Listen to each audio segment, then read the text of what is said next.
So thank you very much, Professor Vicuña. And I thank all of you for a fascinating conversation about the question of origins. So my talk will assume that origins have occurred and evolved. And I've chosen to talk about plants and how they perform, thank you, how they perform a particularly marvelous feat of evolution, that is to make a flower. Those of you who know anything about my own research will know and be surprised that I've chosen this topic because I've never worked on plants, at least not as a scientist. But in recent years, my interest in plants has grown for a variety of reasons.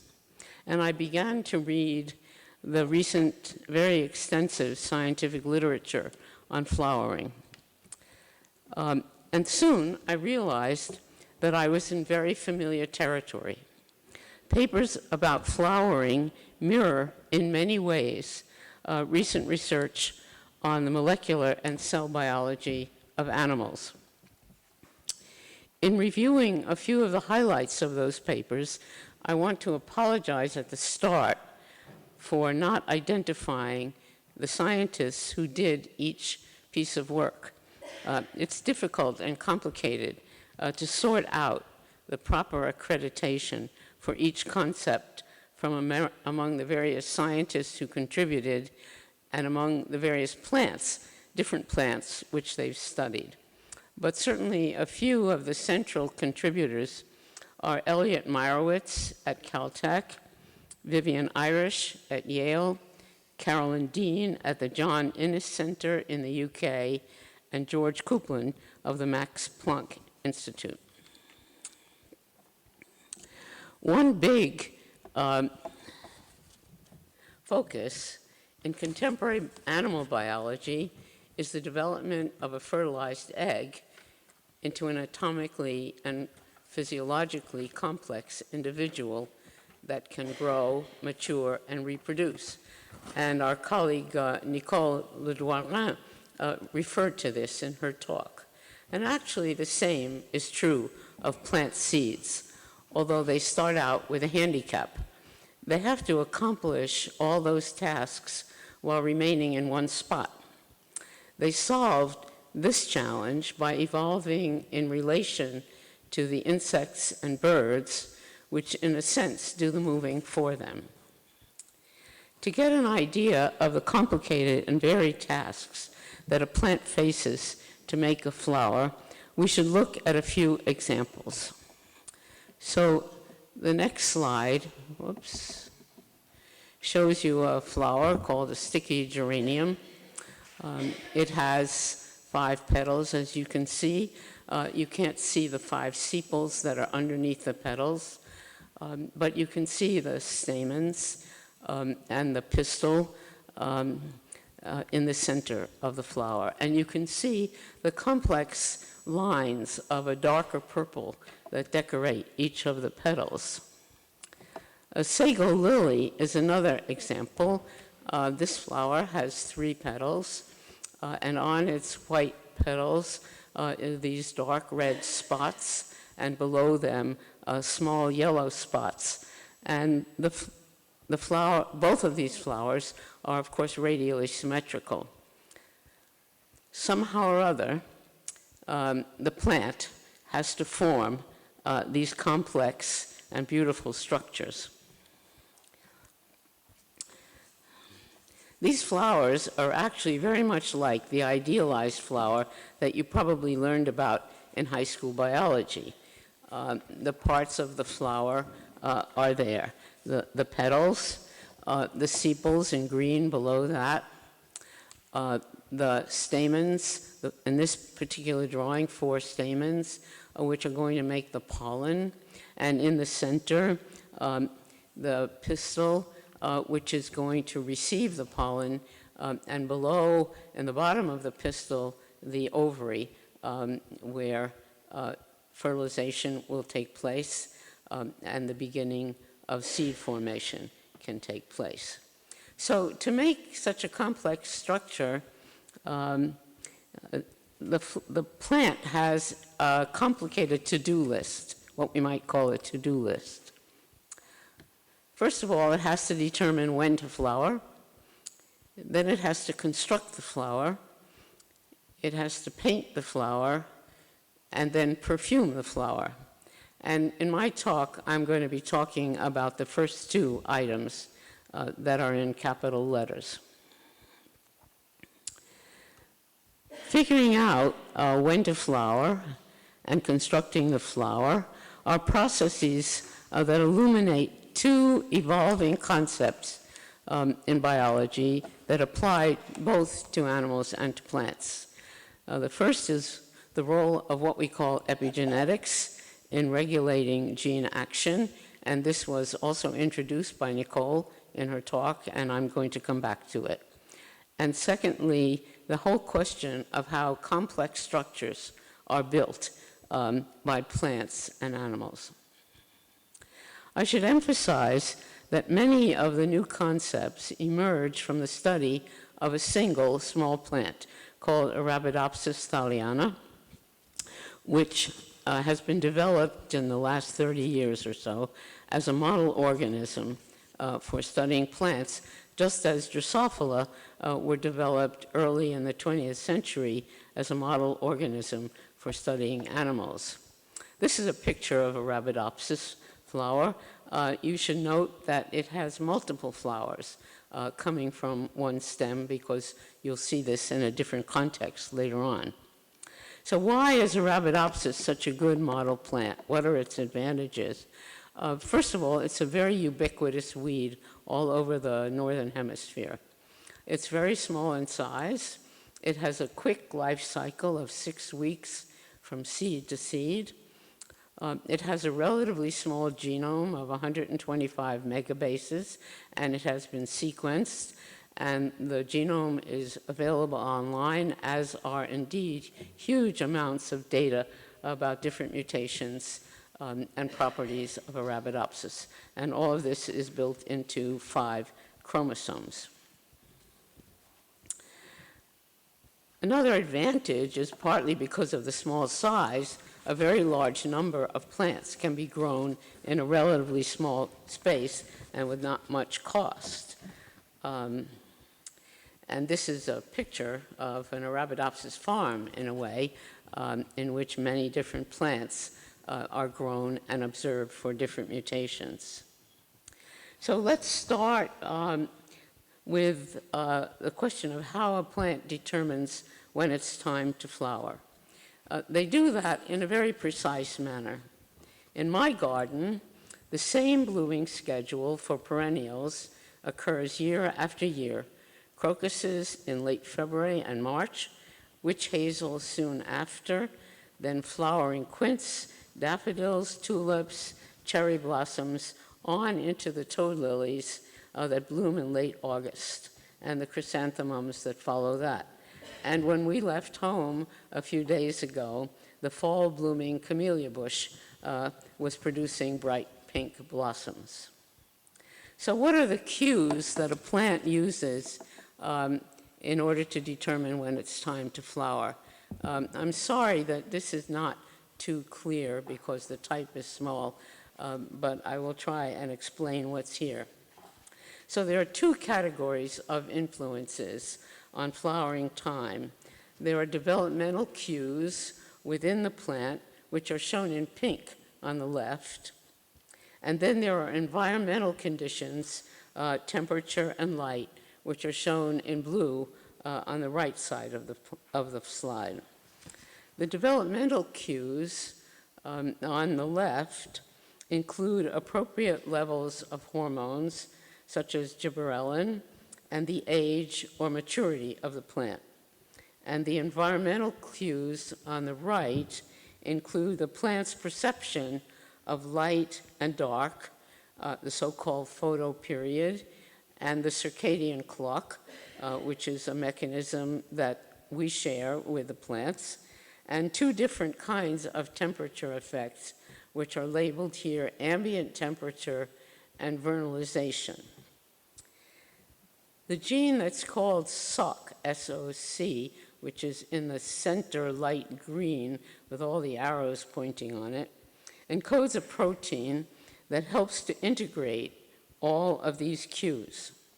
The target of the coordinated response of these two sets of cues, the inherent autonomous ones and the environmental ones, their target is the activation of a gene that's called fluorogen and is abbreviated here as FT in the pale green that you probably can't see. I should also explain for those of you who can see better than I can that a bar at the end of a line signifies an inhibition and an arrow an activation. As a practical matter, plant maturity, which is labeled as aging on this slide, is hard to define. Many plant growers define maturity in annual plants by the presence of at least 5 leaves. And plant maturity is helped along by the application of external gibberellin, a technique that's used by many commercial plant growers. And gibberellin can be bought even online for not very much money. Now, temperature influences flowering time in 2 quite different ways.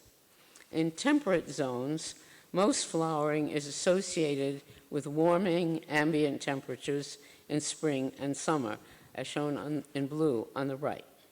Where I live in Washington, D.C., there's an annual demonstration of the sensitivity of plant blooming to ambient temperature in the timing of the flowering of our famous Japanese cherry trees.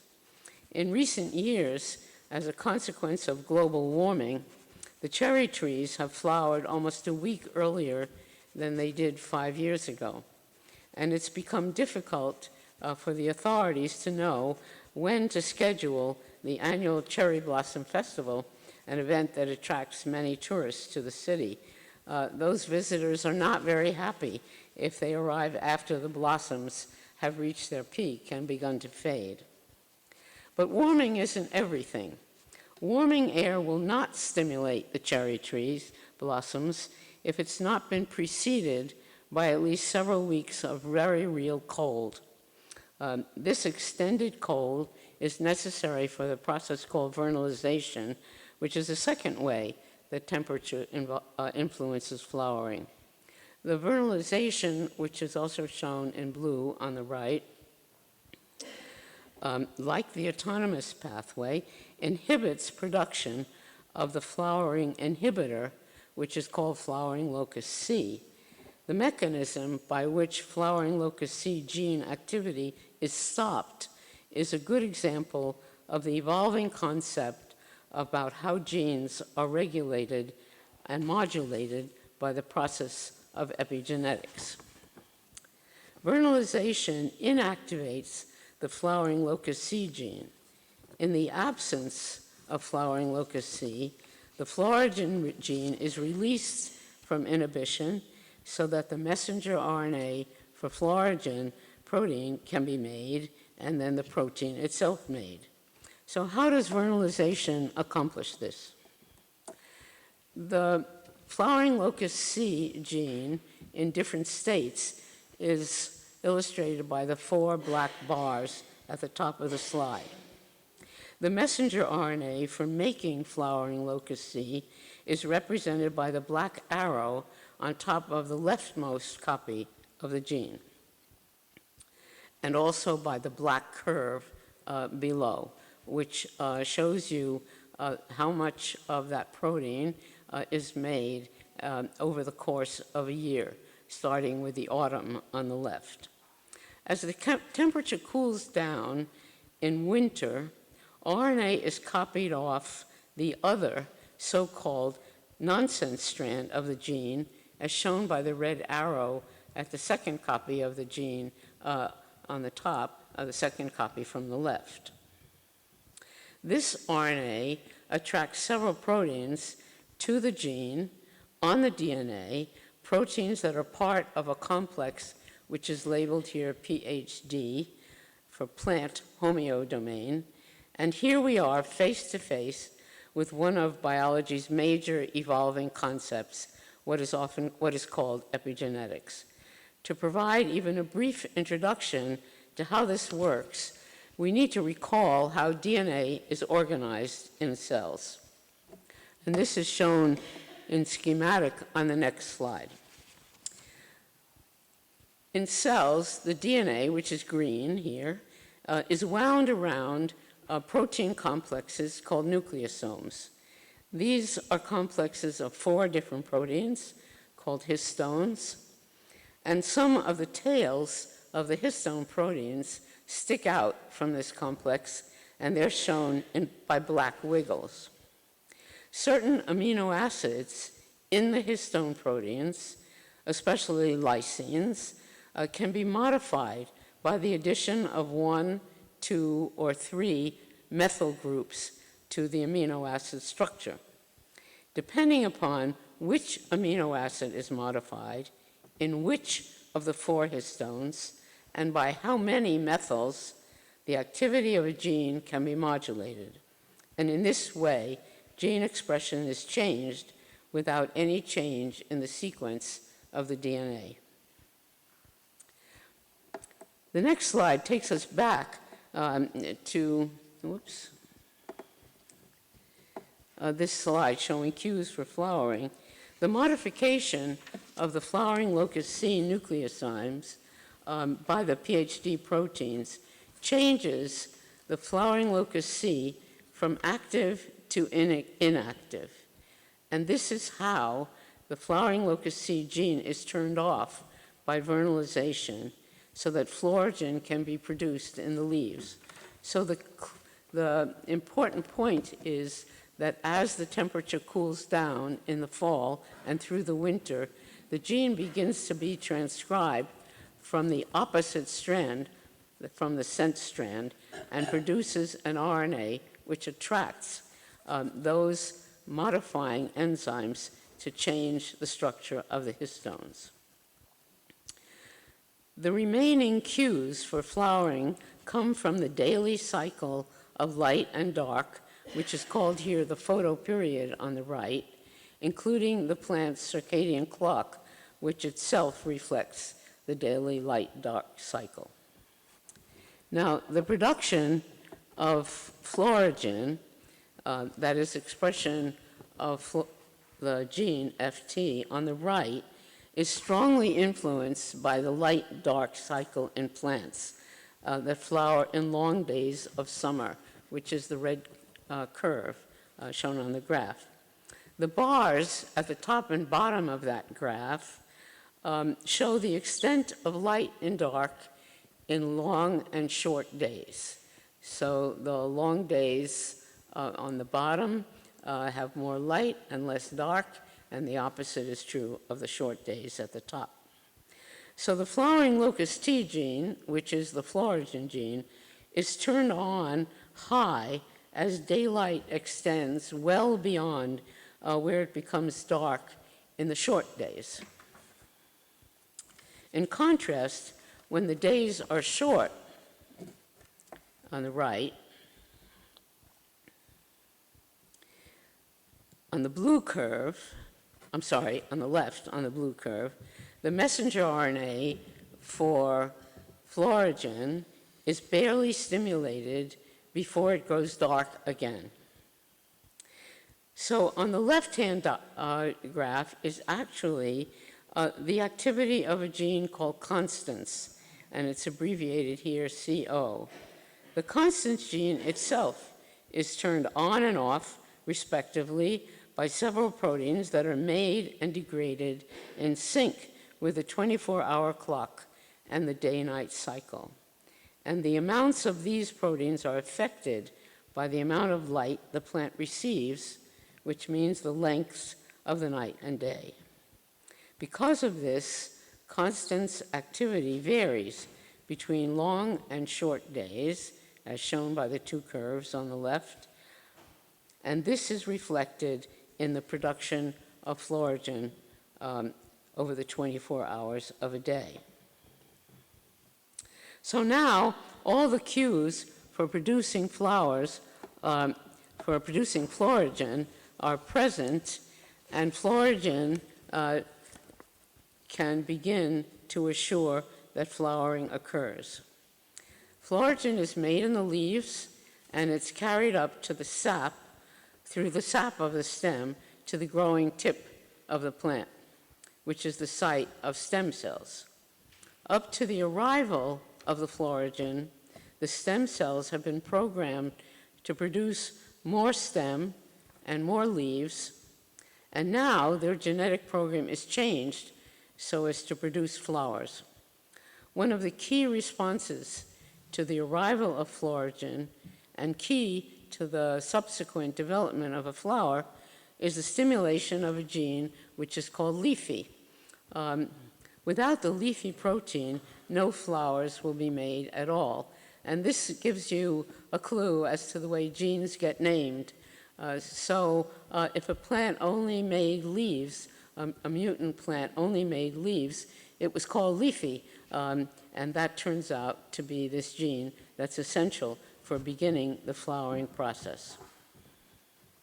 Now, as you saw in the picture of Rabid Opsys that I showed you before, it puts out multiple flowers at a single growing tip, and that tip is called the meristem. So how does a meristem begin to make a flower? This is a beautiful scanning electron micrograph of an Arabidopsis meristem that's begun to construct buds of those multiple flowers. So the bumps that you see are all going to become one of those lovely white flowers. The one on the right is the most developed, and it's already begun to produce the two side structures that will become the sepals. And then each, as you go around counterclockwise, the buds are more or less developed until the quite small one that's facing us, which is yet to really begin to develop.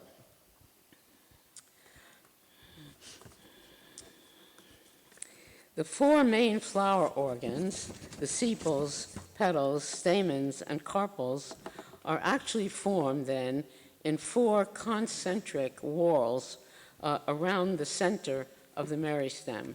And these are shown in the different colors of the bud on the left, and then each of those, starting with the sepals at the bottom in pink, and then the petals, and then the stamens, and then the carpels or pistils in the center, are each determined by a group of genes. And these are described as the A, B, and C genes. The genes in A, which is shown in the green block, are active in the outer wall, which specifies the sepals. Then for petals, another set of genes is called here blue, B, and in blue, is turned on in the next wall inside. So we're going from the outside wall to the inside. Then the A genes are turned off, and the C group of genes is activated. They're shown in red, so that B and C lead to the formation of stamens. And finally, at the top, the B genes are turned off, and only the C genes remain active, and they lead to the formation of the carpels or pistils. Now, all these genes are in fact only transcription factors. That is, they are genes which result in the activation or repression of still other genes. How the boundaries between the regions are specified is an area of very active research, just as in the study of animal embryos, how the boundaries are formed between different organs is an area of active research. And similarly, the way the plant's genes determine the size and shape of the several organs is not yet understood. But the result of this kind of development is a symmetrical flower, like those I showed you before, or like this flower, which is called Nootka's rose over its discoverer, which grows wild in the Rocky Mountains. In the remaining time, I would like to discuss briefly how plants build asymmetric flowers, like this orchid, or snapdragons, shown in this slide, which are in fact another very important model organism for plant biologists. There are a few related plant genes in every one of these plants that account for the asymmetry in the flowers. If these genes are mutated or missing, the flowers are symmetrical, like the ones I've shown you up to now. One member of this family of genes is called cycloidea, and it's also a good example of a gene that's subject to epigenetic control. It is turned off when its DNA itself is methylated. So I've now mentioned two mechanisms of epigenetics, one in which the changes occur on the histones, and the other in which the change occurs on the DNA itself, and both of them involve methylation. Note, too, that this is different, that these are two quite different mechanisms by which epigenetics works.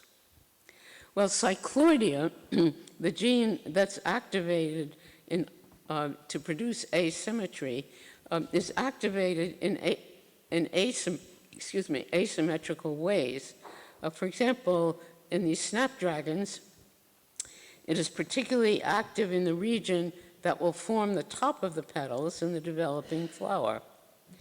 Also, the flowers near the tip of an emerging petal and those near the bottom, as a result, grow and divide at different rates, and therefore acquire different sizes and different shapes, not to mention the different colors, which you can see.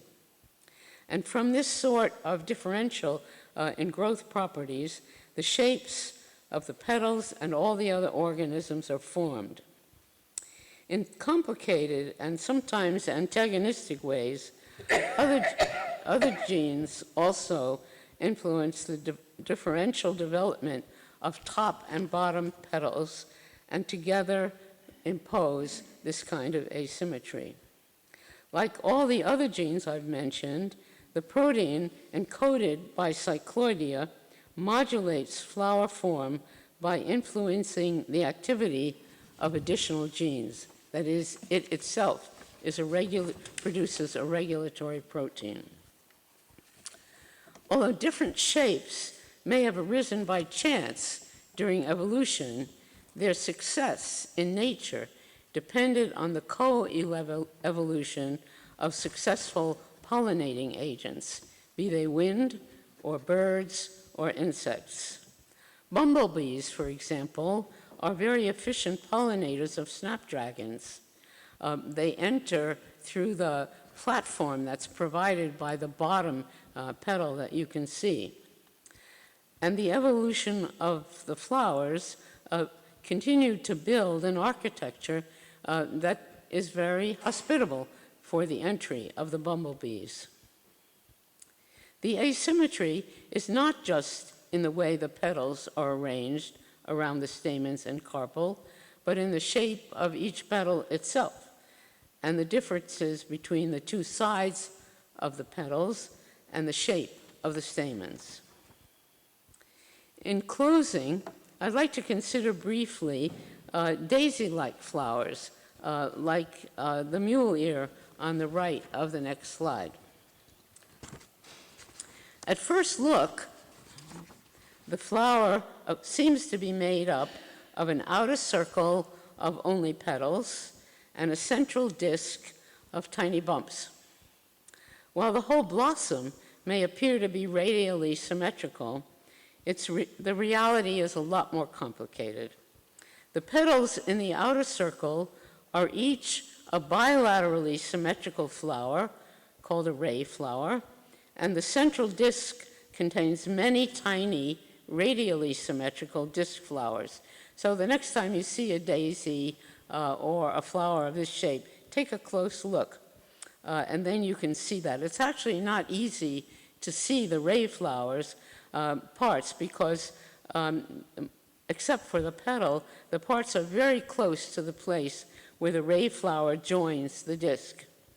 The disc flowers, too, are not very easy to see, either because they're so small, but if you have a magnifying glass handy, you can see them. Reproduction in a flower like this is a cooperative effort between the two kinds of flowers. The ray flowers are specialized for attracting the pollinators that are essential for seed production, but are themselves sterile. In contrast, the disc flowers have both fertile pollen and fertile eggs and depend on the pollinators, usually bees, to be attracted by the ray flowers for fertilization. Another example that's well known of such compound blossoms are sunflowers, like the one on the left in this famous painting. The asymmetry of the ray flowers in these compound flowers depends on that master gene of asymmetry, cycloidea. The gene is not expressed much, if at all, in the symmetric disc flowers in the dark center. In plants with one particular cycloidea mutation, the disc flowers are replaced with asymmetric ray flowers, as in the flower on the right. There are no disc flowers at all. The mutation does not change the protein coded for by the gene, but instead turns it on in places where it is usually silent. In this way, what should be symmetric disc flowers turn out to be asymmetric ray flowers. The scientists who discovered this gene and studied it realized that their mutant flowers had already been discovered in the 19th century by Vincent van Gogh and are described in his famous sunflower paintings. As far as I know, no one has as yet figured out what happens during early flower formation to construct two rather than one kind of flower. In closing, I'd like to point out that the funding of fundamental plant research has not been robust in my country, even though agriculture is one of our largest industries and most productive source of exports. Few people in biomedical research read the plant journals, yet the questions that concern those investigating flower formation are not very different from those that fuel efforts to understand animal development, including how different cell types emerge from common stem cells, how boundaries between organs are established, and how the size of organs is determined. Moreover, plants are really important. The world's food supply depends on plant reproduction, and the diets of people worldwide are based on seeds, rice, wheat, maize, for example, and many of the genes that I've described to you for the formation of beautiful flowers exist and operate in the same way in those important crops. So, and without flowers, there would be no seeds, and we need to recognize how important they are. Thank you for your attention.